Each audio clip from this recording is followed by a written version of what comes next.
तनाव या टेंशन का मुख्य कारण क्या है? जब भी दो विपरीत विचार आपस में उलझ रहे होते हैं, तब तनाव की स्थिति पैदा होती है। कहीं भी तनाव है तो वहाँ पे हमेशा दो फोर्स काम कर रहे होते हैं विपरीत दिशाओं में।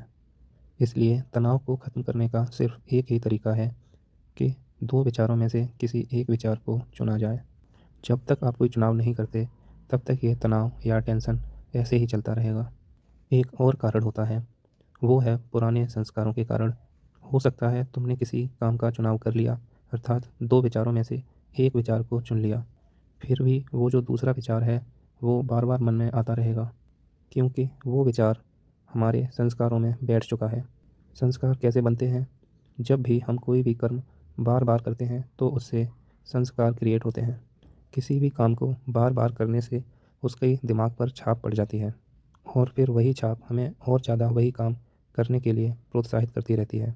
अब अगर हम चाहते हैं कि ये काम को छोड़ना है और किसी दूसरे काम को पकड़ना है, तो शुरुआत में ये इतना आसान नहीं होगा, क्योंकि शुरुआत में पहले वाले काम का विचार, जो काम हम पहले करते रहे हैं, बार बार दिमाग में आएगा। लेकिन अगर तुम्हें वाकई में पहले वाले काम और पहले वाले विचार से छूटना है, तो उस पर बिल्कुल भी ध्यान न दें। नए विचार और नए कर्म की तरफ ही ध्यान लगाएं। होगा क्या, जैसे जैसे समय बीतेगा और जो नया कर्म हम कर रहे हैं उसके संस्कार दिमाग में बनना शुरू होंगे, उसकी छाप दिमाग पर पड़नी शुरू होगी, वैसे ही धीरे धीरे पहले वाले काम के संस्कार खत्म होते जाएंगे। किसी भी व्यक्ति का चरित्र इसी प्रकार निर्मित होता है, किसी भी काम को बार बार दोहराने से और करने से। पहले वाले विचार हमेशा इंसान को पीछे की तरफ खींचते हैं कि तू जो कर रहा था वही सही है, उसी में आनंद है। लेकिन इंसान जानता है कि वो सही नहीं था, इसीलिए भविष्य के विचार उसे आगे की तरफ भी खींचते हैं।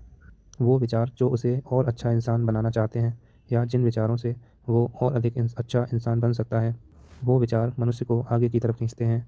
और अच्छा बुरा कह न कहकर ये भी कहा जा सकता है कि इंसान जहाँ तक आ चुका है उसे उससे ऊपर उठना होगा। जब तक वो प्रयास नहीं करता, तब तक वो उसी स्थिति में बना रहेगा जिसमें कि वो है। ऊपर उठने के लिए उसे प्रयास तो करना ही होगा, लेकिन जैसे जैसे अभ्यास करेगा वो विचार स्थिर होते जाएंगे।